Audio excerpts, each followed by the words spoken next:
This program is powered by Mega Bank Nepal Limited.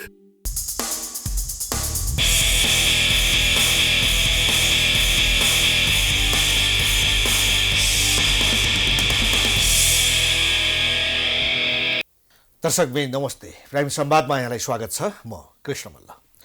आज हामीसँग नेपाली राष्ट्रिय राजनीतिका एकजना वरिष्ठ नेता, पूर्व मन्त्री र हालसालै जनता प्रगतिशील पार्टी उहाँले खोल्नुभएको छ र सो पार्टीको उहाँ अध्यक्ष हुनुहुन्छ, हृदयेश त्रिपाठी।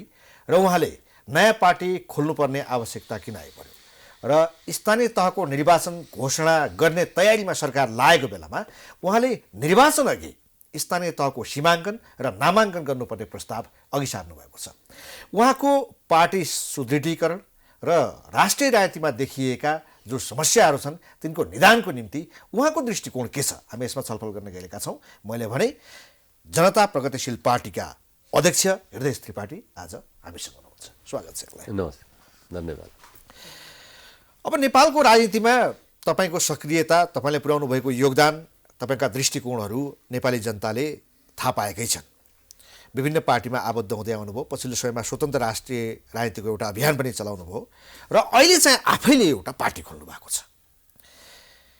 यो पार्टीमा चाहिँ यसको सङ्गठनको विस्तार र संरचना निर्माणमा के कति प्रगति भएको छ त्यहाँबाट बुझौँ। पहिलो कुरा त यो देशमा पार्टीको अभावले गर्दाखेरि पार्टी खोलेको होइन, पार्टी नै भएन, अब पार्टी खोलौँ भनेर होइन।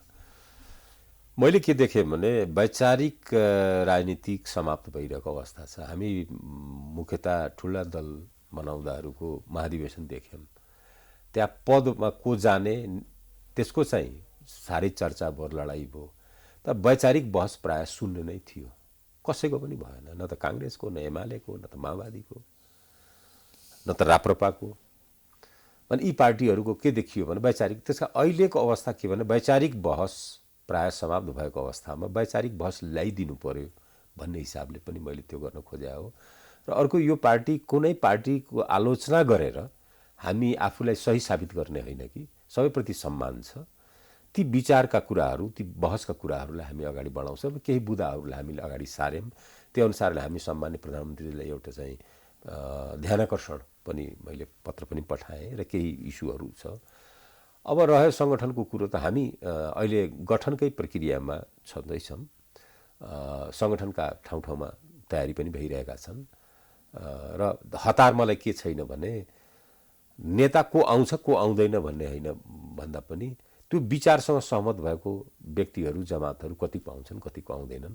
मलाई भरोसा के छ भने वर्गीय रूपले हामी किसान वर्गको प्रतिनिधित्व गर्ने रूपमा हामी बनाएका छौँ। किनभने संसारमा किसान मात्रै यस्तो सामाजिक समूह हो, वर्ग हो। संसारका सबै उत्पादनकर्ता आफ्नो उत्पादनको मूल्य आफू निर्धारण गर्छन्, किसान बाहेक। किसानले उत्पादन गर्छ, परिश्रम गर्छ, श्रम गर्छ, लगानी गर्छ, तर उत्पादन के अरे मूल्य चाहिँ निर्धारण बिचौलिएले गर्छन्। यी लगायत वर्गीय हिसाबले त्यो हो। भ्रष्टाचार र आर्थिक अनुशासन सबभन्दा महत्त्वपूर्ण पक्ष हो जो गिर्दो अवस्थामा गइरहेको छ। हामी जति विकास गरिरहेका छौँ, जति आर्थिक उन्नति गरिरहेका छौँ, त्यति त्यसमा पनि उन्नति भइरहेको छ। त्यसमा पनि नयाँ नयाँ फन्डाहरू हामीले देखिरहेका छौँ। त्यसकारण त्यसले चाहिँ जनताको विकासको आकाङ्क्षामाथिको एउटा डकैती नै हो त्यो। मेरो जीवन, संसदीय जीवन अधिकांश सार्वजनिक लेखा समितिमा बितेको हुनाले म त्योसँग अलिक बढी परिचित भएको हुनाले पनि यो अगाडि बढाउन खोजेँ। यसबाहेक अब अहिलेको अवस्थामा केही यस्ता विषयहरू छन् जस्तो देशभक्ति, राष्ट्रवाद, त्यसको अलग ढङ्गले प्रयोग भइरहेछ। देश, राष्ट्र र राज्यको बिचको विभेद। त्यस्तै संविधान जारी हुँदाखेरि बखतमा एक थान संविधान जारी गर्दाखेरि त्यसबेला के थियो भने के छ संविधानमा धेरै बहस भएन, त्यो फास्ट ट्र्याकबाट जारी भयो। तर संविधान एक थान जारी भएपछि को प्रधानमन्त्री हुने, को राष्ट्रपति हुने, को सभामुख हुने भन्नेले बढी प्रेरित भएर त्यो जारी भएको र अहिले चाहिँ देखिएको त्यही छ। त्यसकारण मैले के भनेको छु भने राज्य सञ्चालन, सरकार सञ्चालन गर्दा संविधानमा देखिएका अस्पष्टताहरूलाई बरु समाप्त गरेर अगाडि बढ्दा ठिक हुन्छ र संविधानलाई परिपक्व भएर जान्छ। ती विषयहरूलाई पनि हामीले अलिकति जोरदार ढङ्गले उठाइरहेका छौँ। वैचारिक बहस नै चलिरहेको छ। त्यसकारणले अहिले मैले उठाउन खोजेको अब रह्यो यो सीमाङ्कन र स्थानीय। त्यतातर्फ आउनुभन्दा अगाडि यो सङ्गठनले चाहिँ, तपाईँको पार्टीले यो संरचनाले चाहिँ पूर्णता कहिलेसम्म पाउँछ? होइन अब हामी एउटा प्रारम्भिक यही महिनाभित्र चाहिँ हामीले माघभित्रै हामीले गर्ने योजनामा छौँ र निर्वाचन आयोगबाट दर्ता पनि गराउने प्रक्रियामा हामी यही माघसम्म सम्पन्न गर्छौँ। अब तर पूर्णता जस्तो केन्द्रीय समिति पदाधिकारीहरूको पूर्णता पाउन अझ 1-1.5 महिना लाग्न सक्छ। किनभने म अब नेताहरूको खोजी चाहिँ विभिन्न पार्टीबाट चाहिँ यसो ल्याउनु हुन्छ कि नयाँ फ्रेस अनुहार? होइन, एकदमै छैन, मेरो नेता खोजी छँदै छैन। मलाई थाहा छ नेताहरू ल्याएर, किनभने म यस्तो पार्टीमा म काम गरेँ। सद्भावना पार्टी हुँदाखेरि कोही पनि त्यहाँ नेता थिएनन्, मै पनि थिइनँ। एक किसिमले भन्ने हो भने हामी जमिनबाट माथि आएका हौँ र त्यस्तै अहिले पनि मलाई लाग्छ जमिनमा धेरै प्रतिभाहरू छन्। ती प्रतिभाहरू नै आउन सक्ने स्थिति छ र अहिलेको राजनीतिमा त्यस नयाँ अनुहारको खोजीमा नयाँ अनुहार आउँछन्, सम्पर्कमा छन्, तिनलाई खालि घोषणा मात्रै गर्न बाँकी छ। सही कुरा त्यही हो। सम्पर्कमा छँदैछन्, आइसकेका छन्, भेटिसकेका छन्, हाम्रो संवाद पनि भइरहेको छ र अब कहिले घोषणा गर्ने भनेर संगठन विस्तार चाहिँ देशभर गर्नुहुन्छ? देशभरि नै हुन्छ र राष्ट्रिय पार्टीका रूपमा राष्ट्र पार्टीको रूपमा। अब यो सरकार चाहिँ चुनावको तयारीमा छ होइन? स्थानीय तहको निर्वाचन लगभग जेठमा गर्ने गठबन्धनले सहमति गरेको छ, घोषणा हुन बाँकी छ। त्यो स्थानीय तहको निर्वाचन गर्नुभन्दा अगाडि तपाईँले चाहिँ वक्तव्य नै जारी गरेर एउटा प्रस्ताव राख्नुभयो कि स्थानीय तहको हामी सीमाङ्कन गरौँ, नामाङ्कन पनि गरौँ। यसलाई अलि स्पष्ट गरिदिनु न। कुरो के हो भने पहिले त यो जुन जेठमा गर्ने भनेर सत्तापक्षी गठबन्धनले भनेको छ, निर्णय गरेको छ, त्यसलाई म स्वागत गर्दछु र हामी स्वागत गर्छौँ। प्रश्न कहाँनिर मैले नयाँ केही उठाएको होइन। 2074 साल जेठ 11 गते राजपत्र प्रकाशित भएको थियो। राजपत्र प्रकाशित हुँदाखेरिको अवस्था के थियो भने झन्डै 23वटा पालिका जो अहिले छन् त्यसमा थप 23वटा पालिकाहरू जनसङ्ख्याको आधारमा नमिलेको हुनाले तत्कालीन अवस्थामा सङ्घीय मामला र स्थानीय विकास मन्त्रालय र उप प्रधानमन्त्री त्यसबेला हुनुहुन्थ्यो, उहाँको संयोजकत्वमा एउटा कमिटी बन्यो। राजनीतिक सहमतिका आधारमा 23वटा पालिकाहरू नयाँ थप कायम गर्ने भन्ने र केही स्तरोन्नति गर्ने, केही चाहिँ सिमाना हेरफेर गर्ने लगायतको एउटा प्रतिवेदन चाहिँ को नेपाल राजपत्रमा 74 साल जेठ 11 गते जारी भयो।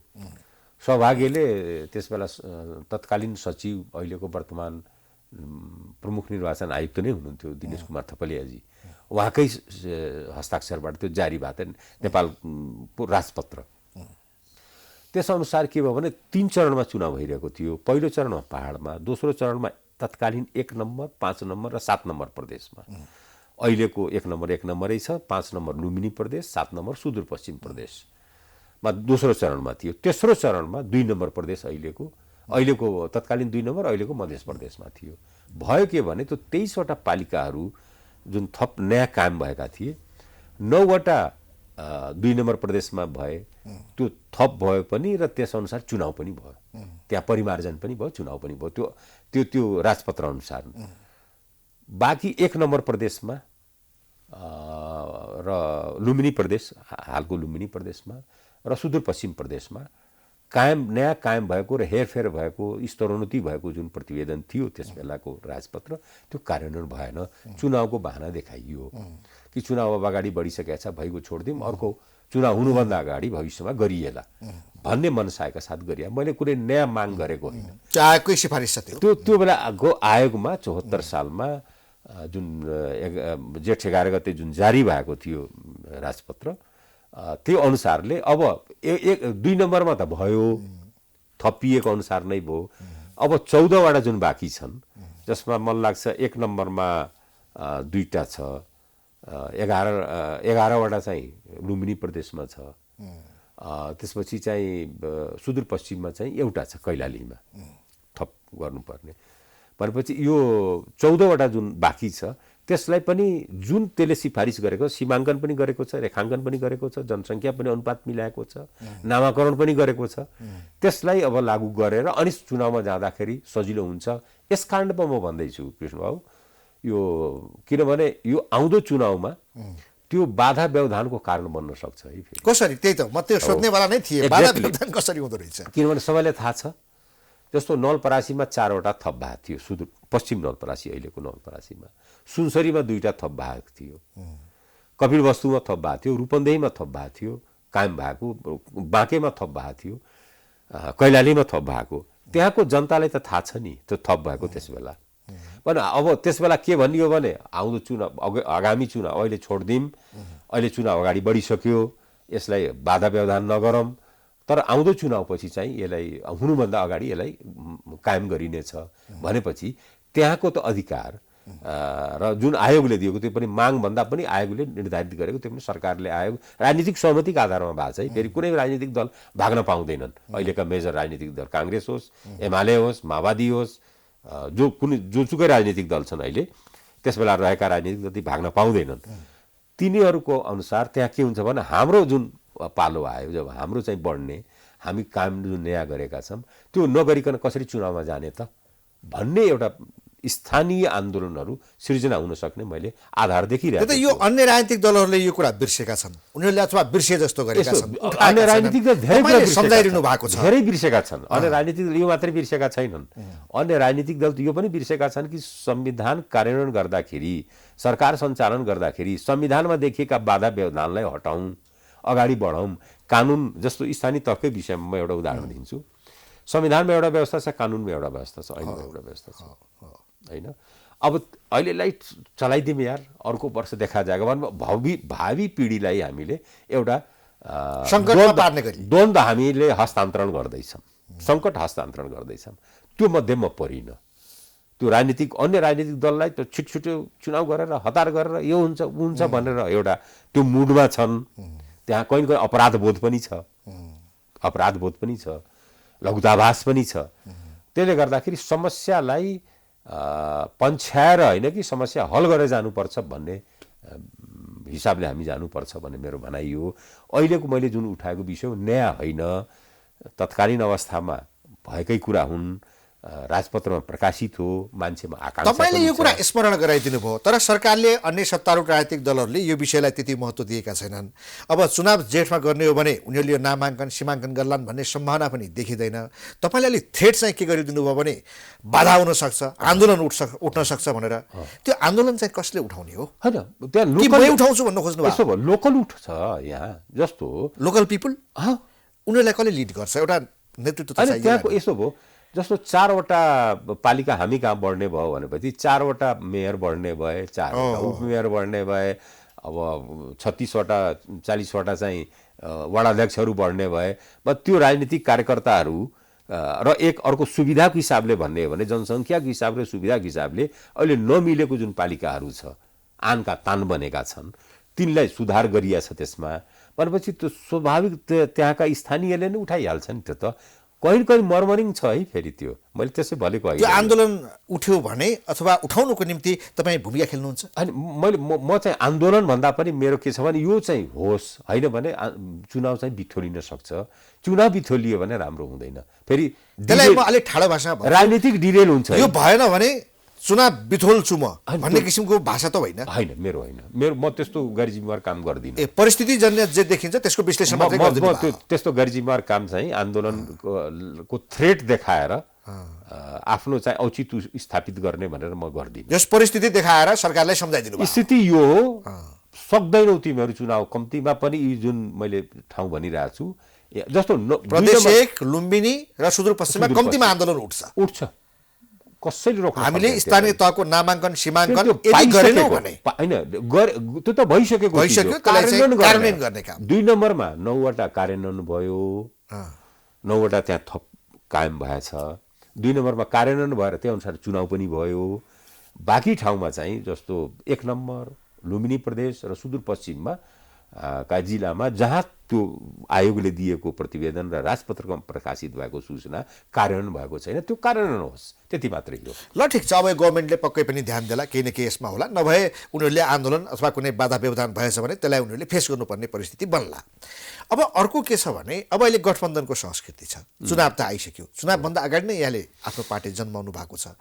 यो स्थानीय तह लगायत त्यसपछि हुने संसदीय निर्वाचनमा तपाईँको योजना के छ? आफ्नो पार्टीलाई कसरी लग्दै हुनुहुन्छ? होइन, स्थानीय तहमा हामी भाग लिन्छौँ, आउँदो चुनावबाट हामी भाग्दैनौँ, चुनावमा हामी भाग लिन्छौँ एक्लै। होइन, त्यसमा अब यसो हुन्छ, समीकरण हामी गठबन्धन बनाउन सक्छौँ, कुनै गठबन्धनको हिस्सा पनि हुन सक्छौँ।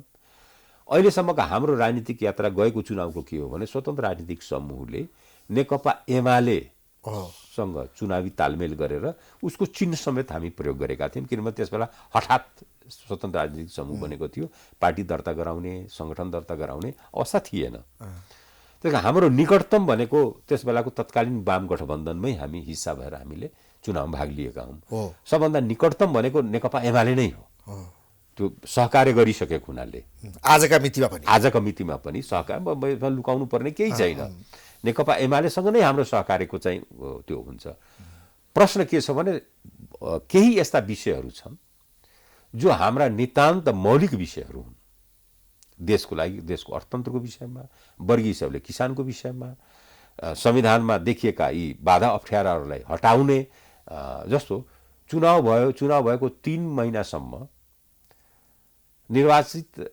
बहुमत प्राप्त दलले सरकार बनाउन पाएन त्यो कसैको दोष छैन त्यो संवैधानिक अस्पष्टता हो 2 पटक संविधान के अरे संसद विघटन हो संसद विघटन गर्नेलाई लाग्यो हामीले विघटन गर्ने अधिकार छ हैन किन लाग्यो त त्यसो भए संविधानमा कहीँ न कहीँ हामी त्यो व्याख्यामा हुन्छ कि या त्यसको भाषामा हुन्छ कि कतिपय संविधानमा यस्ता भाषाहरू छन् मैले 88 ठाउँमा मैले देखेका छु जो कि सामान्य परिमार्जन नगरिकन भएको छैन एक आपसमा अन्तर्विरोधी छ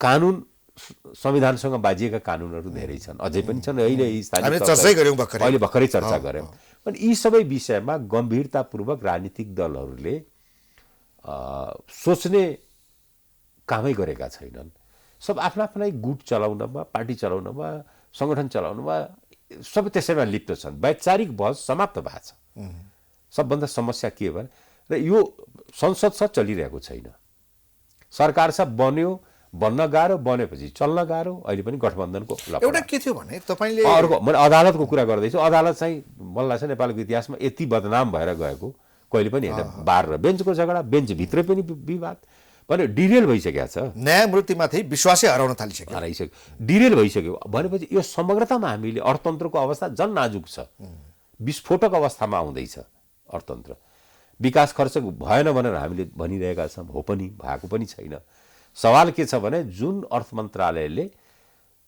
सहमति दिएको थियो त्यो अहिले पैसा दिन सक्ने अवस्थामा छैन त्यसकारण विकास खर्च हुन सकिरहेको छैन ब्याङ्किङ अवस्था डर लाग्दो भएर गइरहेको छ ब्याङ्कहरूले मनमानी ब्याज बढाइरहेका छन् कोही माई बाप छैन के अरे राष्ट्र ब्याङ्क असहाय भएर बसिरहेको छ कृषिमा 10% लगानी गर्ने भनेर सबै ब्याङ्कहरूलाई एउटा निर्देशन निबन्ध जारी भयो प्रबन्ध भएन तर त्यो 10% कृषिमा कृषकमाथि छैन कि त्यस्तै फेरि गिरोह बनाएर अनि त्यो सुविधा लिने पनि भइरहेको छ त्यसको वास्तवमा श्वेतपत्र जारी गर्नुपर्छ छानबिन गर्नुपर्छ र अर्को कुरो के भने ब्याङ्किङ प्रणालीको हाम्रो सबभन्दा दोष के देखियो भने यसले उद्योगलाई प्रोत्साहन गर्ने प्रवर्धन गर्ने खालको छैन कि आयातमुखी काममा बढी लिप्त भयो ब्याङ्कहरू एलसी खोल्ने आयात गर्ने र 1-2वटा चाहिँ भागिरहेछन् अहिले नै एउटा रक्सीको ग्रिन लाइन कि के भनेको नाम आएछ त्यो भएपछि अब 1-2वटा ब्याङ्कलाई त्यसले असर गरिहाल्छ 2 वर्ष अगाडि पनि एउटा भागेको थियो यस्तै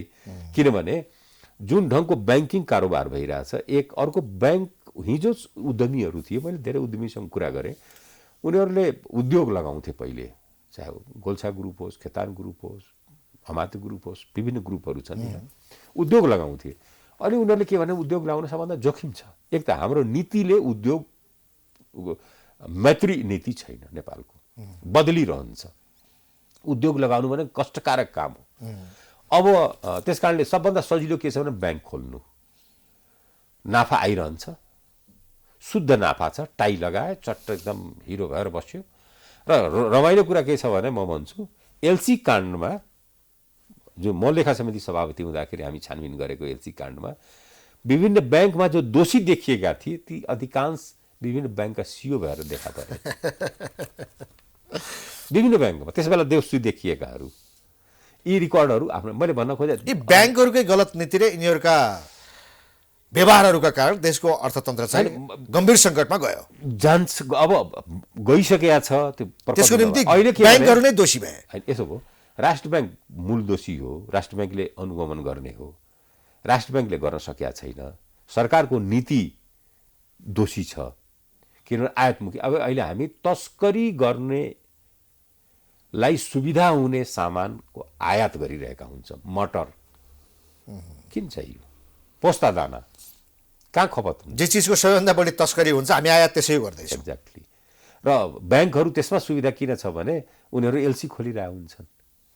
उद्योगको लागि उनीहरू लगानी गर्दैनन्, कृषिमा लगानी देशको अर्थतन्त्र सुधारौँ, जनतालाई सुविस्ता देऊ भन्नेतर्फ ध्यान हो। यस प्रकार भने यो तस्करी नै फर्स्ट आओस्। एक्ज्याक्टली। त्यसले गर्दा तर आफू फाइदामा हुनु पर्यो। मटरको विषयमा मधेसमा त हरेक जिल्लामा नयाँ तस्कर फुच्चा बालबालिका पनि तस्कर भएर धेरै। ठिक छ, ल खैर यो कुरा बुझियो। मैले भन्न खोजेको विषय भने यो असङ्गति विसङ्गतिहरू जुन बढिरहेको छ यस विषयमा राजनीतिक दलहरू, सरकार आदि इत्यादि कोही पनि गम्भीर भएर छलफल गरेको मैले देखिरहेको छैन। ठिक छ, यो विषय ध्यानाकर्षण भयो। यस्ता थुप्रै विषयहरूमा ध्यान जाला। अब के भने राजनीतिकताका हिसाबमा तपाईँले आफ्नो पोजिसन लगभग क्लियर गर्नुभयो। छुट्टै पार्टी हुनुहुन्छ, निकटता मेरो एमालेसँग हो र भोलि गठबन्धन उसँग हुने सम्भावना हुन्छ भन्ने तपाईँले प्रश्न भन्नुभयो। अब अहिले अर्को एउटा नेपाली राजनीतिक दललाई विभाजित गर्ने अर्को एउटा तत्त्व छ, यो एमसिसी। यो एमसिसीका कारण सत्ता गठबन्धन पनि धरापमा र अप्राकृतिक नै सही होस् एमाले र काङ्ग्रेस मिल्छन् कि भन्ने सम्भावना पनि ढोका खोलेको देखिन्छ। यो विषयमा के बुझ्नु भएको छ? यो एमसिसी चाहिँ किन यस्तो पेचिलो भएर आयो र यसलाई हामीले पास गर्ने कि फेल गर्ने? मैले एउटा कुरा म भन्छु है, एमसिसीको दोष छैन। दोष हाम्रो जब सम्झौता गर्छौँ आँखा देख्दैनौँ, होस आउँदैन, या छलफल हुँदैन, बहस हुँदैन। सम्झौता गरिसकेपछि अहिले हामी त्यसका चाहिँ छिद्रानिवेशी भएर त्यसका छिद्रहरू खोज्न थाल्छौँ। अहिलेको अवस्थामा एमसिसी कसको पालामा बढेको एउटा श्वेतपत्र जारी गरौँ न। कोही बाँकी छन्? काङ्ग्रेस सबैलाई छोएर आएको छ। काङ्ग्रेस, एमाले, माओवादी। व्यक्तिलाई हेर्ने भने पनि कृष्णबहादुर महरा अर्थमन्त्री हुँदाखेरि पनि भएको, के अरे प्रचण्डजी प्रधानमन्त्री हुँदा पनि अगाडि बढ्या हो, सुशील गोरा के अरे शेरबहादुरजी अगाडि हुँदाखेरि पनि बढ्या हो, ज्ञानबहादुर कार्की त सासरै गर्नुभयो, केपी ओलीको सरकार, म स्वयं त्यो सरकारमा छु। हामीले अनुमोदन गर्नको लागि संसद सचिवालयमा दर्ता गराएको हो एमसिसी। पिजन होलमा बाँडियो, सबै मान्य सदस्यहरूले पढ्नुभयो भनेपछि हामीले त त्यसलाई अगाडि नै बढाउनलाई गरेको हो नि। त नैतिक बन्धन हाम्रो के छ भने जसले त्यसलाई अनुमोदन गर्न अगाडि बढाइसकेका छन् ती पछाडि फर्किन मिल्दैन, जसले त्यो सम्झौता अगाडि बढाए ती पछाडि फर्किन मिल्दैन। अब यो द्वैध चरित्र, दोगला चरित्र हो।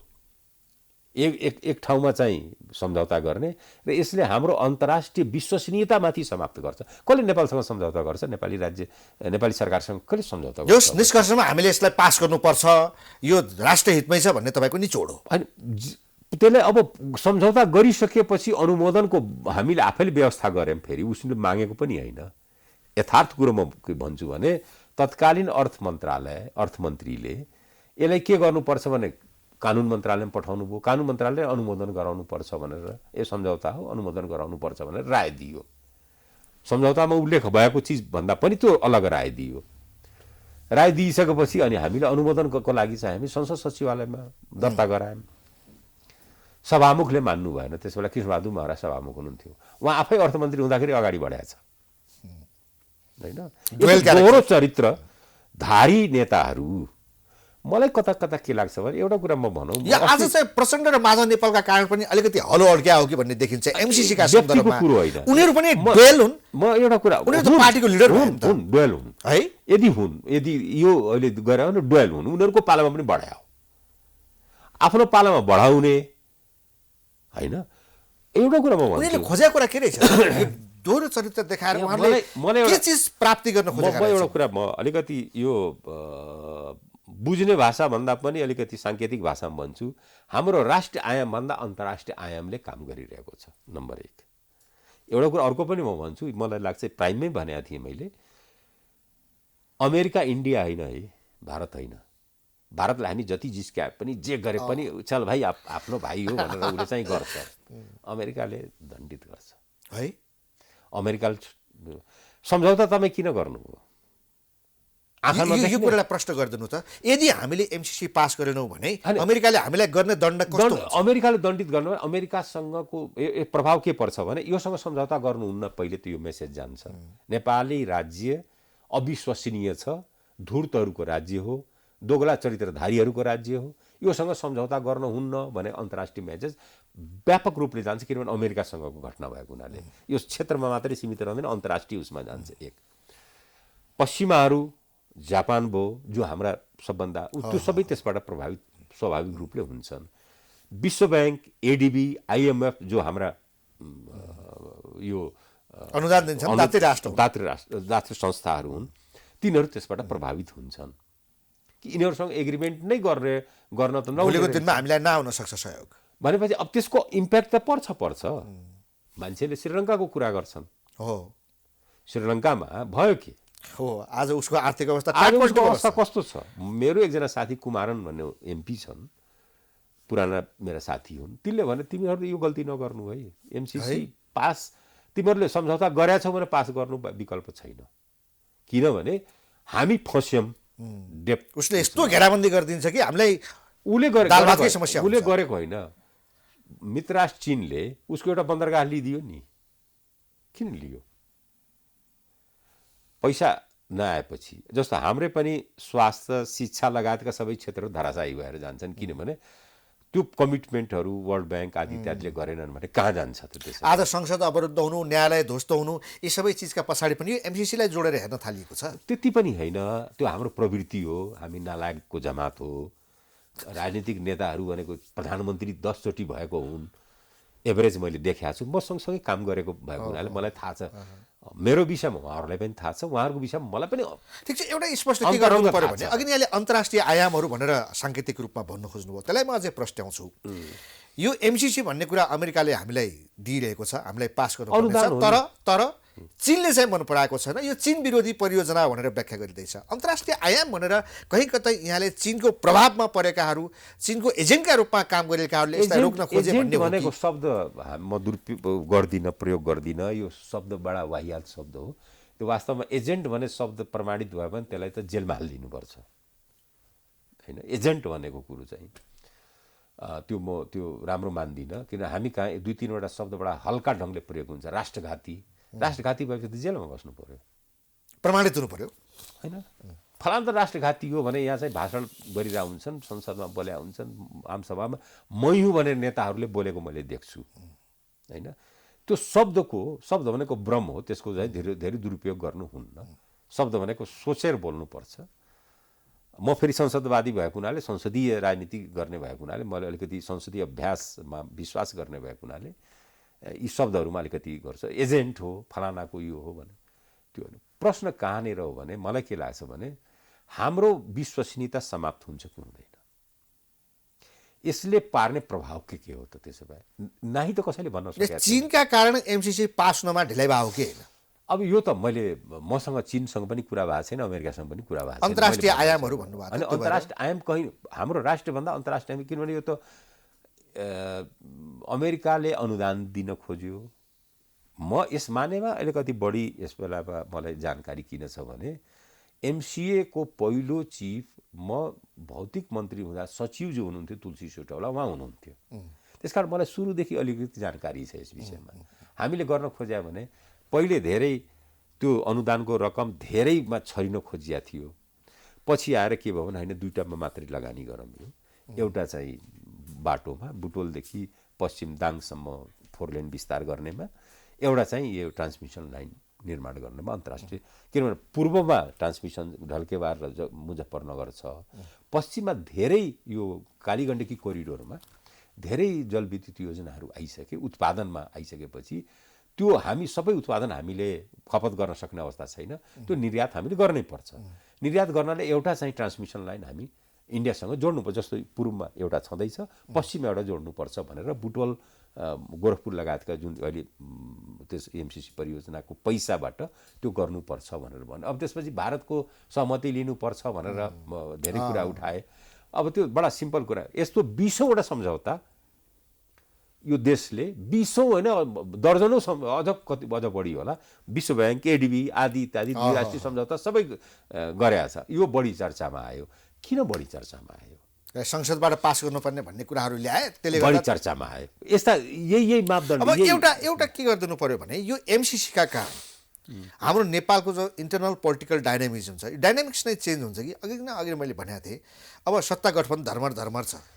अब एमाले पनि एमसिसी प्रति लोयल छ, काङ्ग्रेस त अब लागेको नै छ। यसले गर्दा चाहिँ राजनीतिक दलहरू बिचको गठबन्धन, उनीहरूको सहकार्य, सत्ता निर्माण, भोलि चुनावमा जाने तरिका, यो केही दलहरूका गठबन्धनहरू परिवर्तन हुने, एउटा डाइनामिक्स केही परिवर्तन हुने देख्नुहुन्छ? गठबन्धन परिवर्तन हुन सक्ने स्थिति चाहिँ बन्न सक्छ।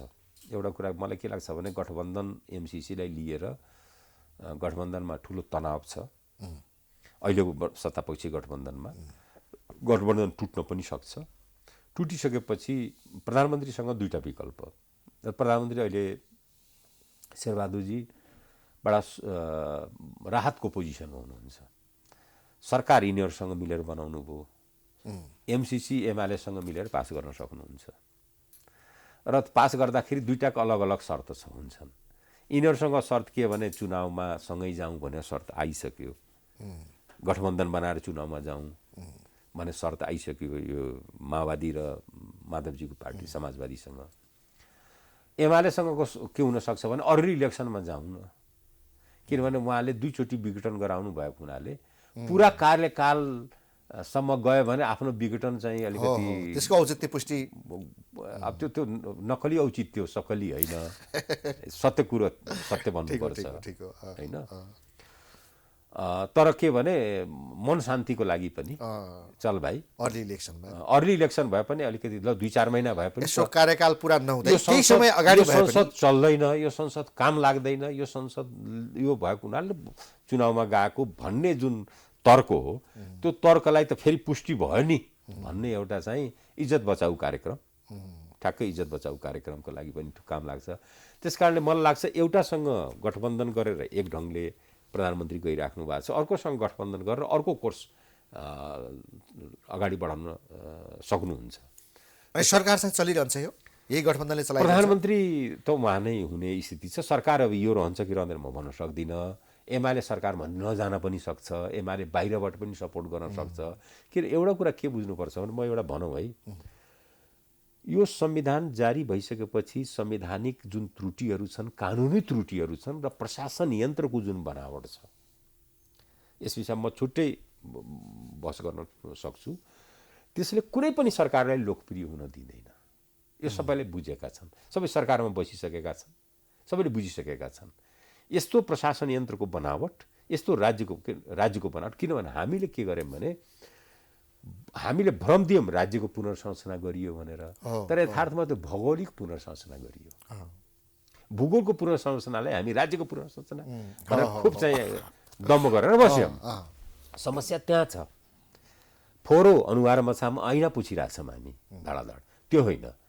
त्यसकारण कुनै पनि सरकार लोकप्रिय हुन सक्दैन भने करिब सबैले बुझेका, यी सबै सरकार चलाइसकेका व्यक्ति माधवजी, प्रचण्डजी, केपी ओलीजी, शेरबहादुरजी, उहाँहरू सरकार चलाइ पनि राख्नु भएको छ, चलाइसक्नु भएको हो, उहाँहरूले बुझ्नु भएको छ यो कुरो।